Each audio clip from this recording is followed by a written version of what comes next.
युवा सन्यासी और युवा सांसद रोहतक हरियाणा से पधारे और अलवर राजस्थान से सांसद महंत बालकनाथ जी महाराज को मैं सादर आमंत्रित करता हूं, संक्षिप्तता और सूक्ष्मता के निवेदन के साथ।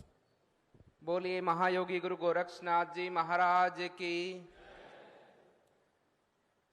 आज के इस कार्यक्रम में परम श्रद्धेय महंत श्री अवैधनाथ जी महाराज की पुण्यतिथि के शुभ अवसर पर मंचासीन उत्तर प्रदेश के मुख्यमंत्री और नाथ संप्रदाय के अध्यक्ष श्री महंत श्री आदित्यनाथ जी महाराज और मंचासीन विराजमान सभी संत श्री चरणों में मैं प्रणाम करता हूँ। सबके व्यक्तित्व से, सबके साधना से आप लोग भली भांति परिचित हैं। सामने विराजमान सभी संतवृद्ध, यहाँ से पधारे सभी छात्र छात्राएं, सभी संगठनों से पधारे सभी, उन संगठनों का नेतृत्व करने वाले महानुभाव, उपस्थित सभी नागरिकगण। ज़्यादा मेरे कहने के लिए कुछ बचा नहीं है और पूज्य संतों के आशीर्वाद से, उनके श्रीमुख से मुझे भी आज बहुत कुछ सुनने को और समझने को मिला है। मेरी उम्र बहुत कम है और मैं निरंतर इसी भाव में रहता हूं कि मैं कुछ इन श्री चरणों से, इन श्री संतों से कुछ अनुग्रहित कर पाऊं। मैं यहाँ पर विराजमान इन छात्र छात्राओं से, हमारे स्कूल के बच्चों से यही कहना चाहूँगा कि अपने को जिंदगी में कोई नया शोध करने की आवश्यकता नहीं है। हम केवल उन महान विभूतियों के जीवन को अनुसरण कर लें, उनके जीवन को आदर्श बनाकर और उस पर चलने का मार्ग प्रशस्त कर लें तो निश्चित रूप से हमें सफलता प्राप्त होगी।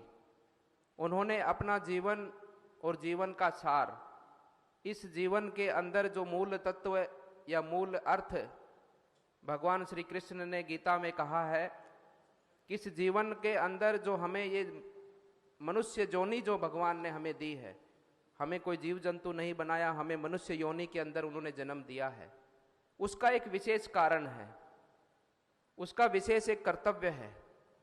उस कर्तव्य भाव के साथ में भगवान ने हमें मनुष्य बनाकर इस धरा पर उतारा है और उसका भली भांति अगर किसी ने उपयोग किया है, भली भांति उस पद चिन्हों पर कोई चला है, तो ऐसे हमारे महान सिद्ध पुरुष योगेश्वर, जिनमें से एक हमारे महंत श्री दिग्विजयनाथ जी, जिनमें से एक हमारे महंत श्री अवैधनाथ जी, जिनमें से अनेकों अनेक जो हमारे सिद्ध पुरुष महापुरुष हुए हैं, चाहे वो आज़ादी के संघर्ष में जिन्होंने बलिदान दिया हो, चाहे उन्होंने मानवता के लिए कल्याणकारी कार्यों में अनेकों नए उत्थान निर्मित किए हों, चाहे उन्होंने शोध के जगत में मानव जीव कल्याण के लिए अनेकों नए शोध किए हों, उन महान हस्तियों के जीवन पर हम चलकर और उनका जो मार्ग था, उनका जो कर्तव्य था इस मानवता के प्रति, और जो भगवान का मूल अर्थ है हमें जन्म देने का, मनुष्य बनाने का, कि हमें इस व्यवस्था को लेकर आगे बढ़ना है, हमें इस प्रकृति का संरक्षण करना है।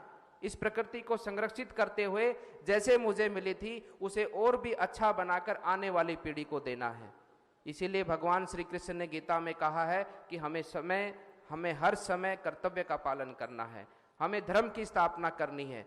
तो मैं यहाँ पर उपस्थित सभी छात्र छात्राओं से ये निवेदन करना चाहता हूँ कि ये समय है अपने देश के लिए कुछ करने का, ये समय है हमारे देश के लिए कुछ आगे बढ़ाकर देश को कुछ देने का। इस समय का सदुपयोग करते हुए और हमारे यशस्वी मुख्यमंत्री श्री योगी आदित्यनाथ जी, जिनकी परंपरा ये अनवरत परंपरा रही है, आदिकाल से परंपरा रही है, महायोगी गुरु गोरक्षनाथ जी ने जो भगवान शिव के अवतार स्वरूप इस पूरी धरा पर जिन्होंने मानव जीव कल्याण के लिए अपना जीवन निछावर किया, मानव जीव कल्याण के लिए इस श्रृंखला को खड़ी किया, उसी श्रृंखला का अनुसरण करते हुए आज जिस प्रकार से सभी मानव जाति धर्म के लोगों को, सभी मानव जाति प्रकृति के सभी जीव जंतुओं के कल्याण की भावना रखते हैं, हम सबको भी उनके सानिध्य में चलकर और उनके साथ मिलकर अपने देश को आगे बढ़ाने का संकल्प इस शुभ अवसर पर हम सबको लेना होगा। आप सभी इस कार्यक्रम में एक कर्तव्य भाव के साथ में आए हैं, एक भक्ति भाव के साथ में आए हैं। उसी भक्ति भाव के साथ में हमारे इन आने वाले वर्षों के अंदर, हमारे इन योगेश्वरों के सानिध्य में, इन कर्तव्य योगियों के सानिध्य में हम सबको अपने देश का निर्माण आगे आने वाले समय में करना होगा। मैं कल महायोगी गुरु गोरक्षनाथ विश्वविद्यालय में गया था और मैं आज से लगभग 2.5 वर्ष पहले वहां पर जब मैंने देखा था तो भवन निर्माण हो रहा था, और मैंने जब वहां पर गोरक्षनाथ विश्वविद्यालय के वो भवन देखे और वो व्यवस्था देखी तो मेरा मन बहुत ही गदगद हुआ। किस प्रकार से महाराज जी ने उस आयुर्वेदिक शिक्षण संस्थान की स्थापना की है, आयुर्वेदिक हॉस्पिटल की स्थापना की है। मैं आप सबको, मैं बहुत कॉलेजों में, बहुत यूनिवर्सिटियों में गया हूं, लेकिन मैंने ऐसा हॉस्पिटल और ऐसा कॉलेज आज तक कहीं नहीं देखा। इतना सुंदर निर्माण और इतनी सुंदर व्यवस्था और इतना सुंदर भाव, उसमें भाव है कि हम आने वाले समय पर आयुर्वेद के माध्यम से जो हमारी परंपरा है, उस परंपरा को किस प्रकार से मानव जाति के कल्याण के लिए उपयोग कर सके, उसी कर्तव्य भाव से उस संरचना का निर्माण मैंने वहां पर देखा है। ये सुंदर अवसर है और सुंदर व्यवस्था है और सुंदर हमारा आने वाला भविष्य है। इस भाव से इन सुंदर अवसरों का, इन सुंदर वातावरण का, इस सुंदर नेतृत्व का हम सब लोग मिलकर साथ दें और आने वाले समय पर हम सब अपने भारत को एक आत्मनिर्भर भारत बनाएं। इन्हीं शब्दों के साथ में, आपकी सबकी मंगल कामना के साथ में मैं अपनी वाणी को विराम देता हूं और एक जोरदार जयकारा हम सबको मिलकर लगाना है। बोलिए भारत माता की। देखो आवाज पीछे से तो आई नहीं, आगे थोड़ी बहुत आई है। जोर से जयकारा लगाए, भारत माता की। धन्यवाद। बहुत बहुत धन्यवाद पूज्य सांसद महंत बालकनाथ जी महाराज।